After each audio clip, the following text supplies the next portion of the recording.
Welcome back. This is going to get interesting here. I like this. Dating. It isn't what it used to be. There are new terms, new rules. It can be a little confusing. Okay, so Cleveland Clinic psychologist Dr. Susan Albers is here to help.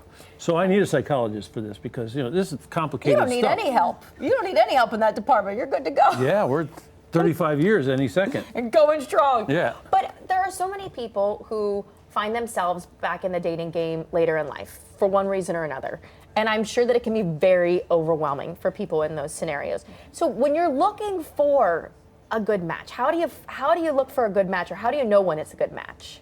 A good match is not just about chemistry, it is about compatibility. And research indicates that the most successful matches are not just alignment in hobbies and activities that you like, but really core values, things like parenting, money, religion. If you're in line around those things, it's going to help you to keep going in the relationship. Also, a psychologist, Dr. John Gottman, indicated that communication is key. He could watch a couple talking for 15 minutes and with a 90% accuracy identify if they could be successful. Wow. Because they talked with respect and they leaned toward each other and were really interested in what each other had to say. To me, it seems like you have to be really open-minded in a way, and in a situation where you aren't dictating what you think you want from a person, that you should be discovering the whole time, and have two things come together to become a chemistry.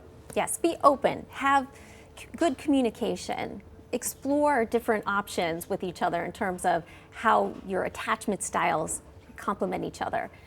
Dating is new, for many people, and you have to be open and open-minded. I read something not that long ago that said hard conversations that you have with someone should actually make you stronger as a couple versus pull you apart. And I think people avoid the hard conversations at times. Yes. Because of that, they're afraid to be pulled apart. Tune into how you feel. Ask yourself, do you feel calm or do you feel confused? Love should feel very safe and secure, not like a guessing game. So are we talking first encounter, second encounter, third encounter when we're talking like this? Because, it's about discovery in a way. You're not trying to imprint your desires or what you think. What would be the red flags then that we should, if when we're in those initial meeting periods with someone and going on a few dates, what would be the red flags that would turn you away? Red flags are important to pay attention to. Red flags are warning signs that something in the relationship is not safe or healthy. Here are some signs to pay attention to. Inconsistency in a relationship. If you find that they are saying one thing and doing another, this is something important to pay attention to. If they are breadcrumbing in a relationship, this is important as well. That is giving a little bit of attention, but not much, a minimal amount. So they may be hot and cold in their behavior. Okay, so they'll send you a little check-in or a little flirty message, but then they're not really pursuing and saying, hey, I would like to see you this week. Exactly. I would like to do this. Also, jealousy, controlling, if they're isolating you from other people. If you're doing all the emotional labor in this relationship or you don't feel trust, these are things to pay attention to. And people often see these red flags very early on in their relationship, but they ignore them because, of course, they want to be hopeful about what is happening. But they're there to guide you, not to scare you. Cloaking. We're learning terms as we go here. I've never heard. So cloaking is no showing. Well, this is a simple one for me. This is one of the most damaging things that can happen. This is when you set up a date and the person no-shows and then blocks you. It leaves you feeling absolutely confused and overwhelmed about what happened. Yeah. So don't take it personally. Know that this is part of the dynamic of the new way of dating with technology. It makes it very easy to do cloaking. And it's not about you, it's about them. Absolutely. It's so I know it sounds cliche, but it's so true. It's not about you.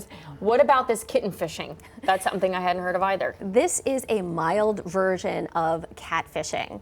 And you represent yourself in a way that is kind of true, but not completely true. You might post old pictures of yourself from many years ago, or you present on a profile that doesn't quite accurately describe you, makes you maybe sound a little bit better than what you are or some of your interests. So pay attention. Watch out for that. What about dry dating? I said it's dry dating. What is dry dating? That is dating without any alcohol. Now, this can be a way of forming a genuine connection with someone Or torture.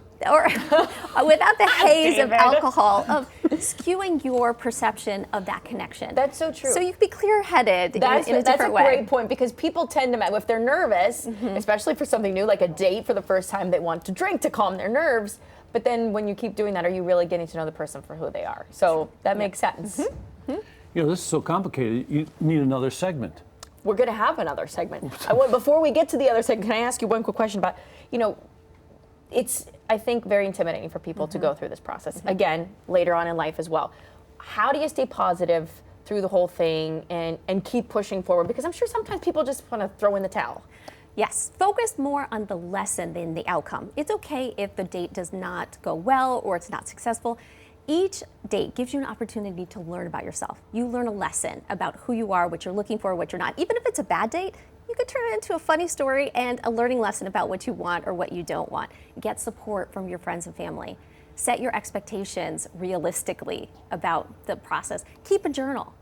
And each interaction that you have, again, take something from it and apply it to the future of what you are looking for or what you are not. You can always learn something. Well, we need a rule book, and both teams need a rule book. There's the A team and the B team, and you check off the boxes, and you discover at the end, go like, okay, let's do it. We're going to have 5 kids and live the rest of our lives together. Is that how it works? I don't know. We'll go with that. We'll go with that. Okay. We're going to chat with you. Thank you for sticking around. We're going to chat with her a little bit more in our 11 o'clock hour, too. I'm excited because in the 11 o'clock hour, we're going to chat about some of the special situations, maybe dating after divorce, or if you're widowed, and also dating as a senior. So, I got to this party late.